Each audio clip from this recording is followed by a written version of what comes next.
प्रयागराज में बना एक ऐसा बाग जहां मुगलों की विरासत आज भी सांस लेती हो, जहां पर शाहजहां के पुत्र खुसरो का दर्द इतिहास की दीवारों पर अंकित है। तो चलिए चलते हैं प्रयागराज में बने उस खुसरो बाग की तरफ, जो बिल्कुल शांत है लेकिन रहस्यमय भी।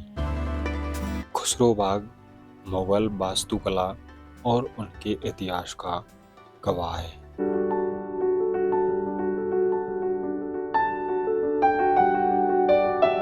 नमस्कार, मैं हूं जती खटाना और कुंभ नगरी प्रयागराज में आपका बहुत बहुत स्वागत।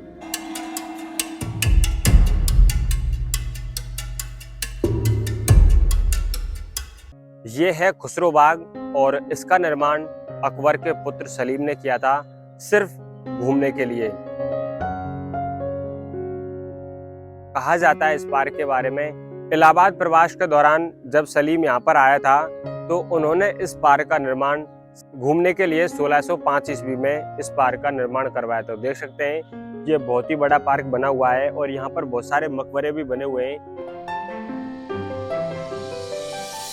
लेकिन ये पार्क अकबर के पुत्र सलीम ने बनवाया था और बाद में जब उन्होंने अपने सम्राट की गद्दी संभाली थी तो सलीम को जहांगीर के नाम से जाने लगे। तो यहाँ पर बहुत सारे मकबरे बने हुए हैं, तो मैं उन मकबरों को भी दिखाने की कोशिश करूँगा। और तो चलिए अब मैं आपको यहाँ का पार्क का थोड़ा सा दृश्य दिखाता हूँ, उन मकबरों को दिखाता हूँ जो कहते हैं कि बहुत ही शानदार बने हुए हैं।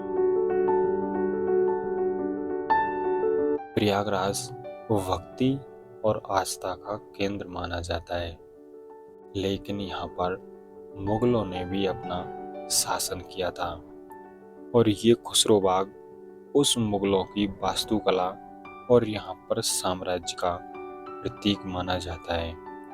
बहुत ही सुंदर यहाँ पर मकबरे बने हुए हैं।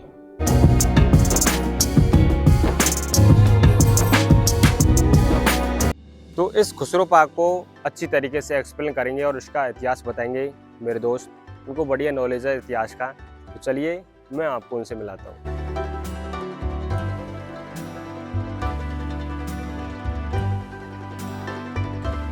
नमस्कार दोस्तों, मेरा नाम है पुष्पराज खटाना और मैं आज आपको बताऊंगा खुसरो पार्क के बारे में कि खुसरो पार्क का क्या इतिहास रहा है।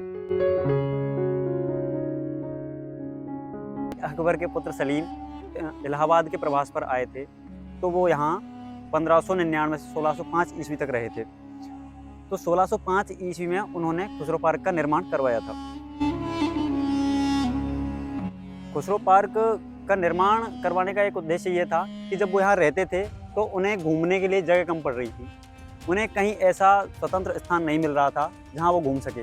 तो इसलिए उन्होंने अपनी सैरगाह के लिए खुसरो पार्क का निर्माण करवाया। खुसरो पार्क में 4 अलग अलग मकबरे हैं, जिनमें से एक खुसरो का मकबरा है जो बहुत ही फेमस है। इसी खुसरो के मकबरे के नाम पर इसका नाम खुसरो पार्क रखा गया है। ये बाग एक बेटे की बगावत और एक राजा की साजिश, वहीं शांत और एक रहस्यमय बाग का उदाहरण माना जाता है। यहीं पर खुसरो ने अपने पिता के प्रति बगावत की थी और यहाँ पर 3 बहुत ही सुंदर मकबरे बने हुए हैं। तो अभी हम आ चुके हैं इस खुसरो बाग में बना हुआ शाह बेगम का मकबरा। और शाह बेगम जहांगीर की पहली पत्नी हुआ करती थी, जिनका नाम मानबाई था। लेकिन जब जहांगीर के पहले पुत्र खुसरो का जन्म हुआ तो उन्होंने मानबाई को शाह बेगम की उपाधि दे दी थी। तो ये पीछे देखिए शाह बेगम का मकबरा बना हुआ है, बहुत ही शानदार, और ऊपर उनकी कब्र है। बहुत ही शानदार यहाँ का मकबरा बना हुआ है। और आप मेरे चारों तरफ देखोगे तो यहाँ पूरा ग्राउंड बहुत ही सुंदर है। तो आप खुसरो बाग में आ रहे तो शाह बेगम का मकबरा भी जरूर देखिए, जहाँ पर उनकी कब्र इसके नीचे दफनाया गया था। जहांगीर की पहली पत्नी शाह बेगम का मकबरा मुगल साम्राज्य की वास्तुकला एक भारत में उदाहरण का प्रतीक मानी जाती है और उसी उदाहरण को दर्शाते हुए शाह बेगम का मकबरा लाल पत्थर और मकबरे से बना हुआ है।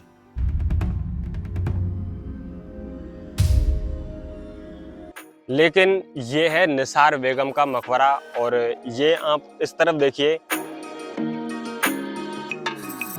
ये है शाह बेगम का मकबरा, और इसी के जस्ट बगल में निसार बेगम का मकबरा बना हुआ है। और निसार बेगम जहांगीर की पुत्री और खुसरो की बहन हुआ करती थी, तो उन्होंने स्वयं ने ही इस मकबरे का निर्माण करवाया था। बहुत ही सुंदर है। लेकिन आप वहां जूम करके देखेंगे तो वहां इनकी चित्रकारी देखिए, बहुत ही शानदार चित्रकारी इस गुंबद में हो रखी है। आप देख रहे होंगे कि वहां पर लाल और हरे पेंट जैसा लग रहा होगा, लेकिन वो पेंट है नहीं, वो पत्थरों से बना हुआ एक कलाकृति है। और ऊपर गुंबद, बहुत ही शानदार यहाँ का नजारा है, जहाँ पर नसीर बेगम को दफनाया गया था और उनकी कब्र इसके नीचे बनी हुई है।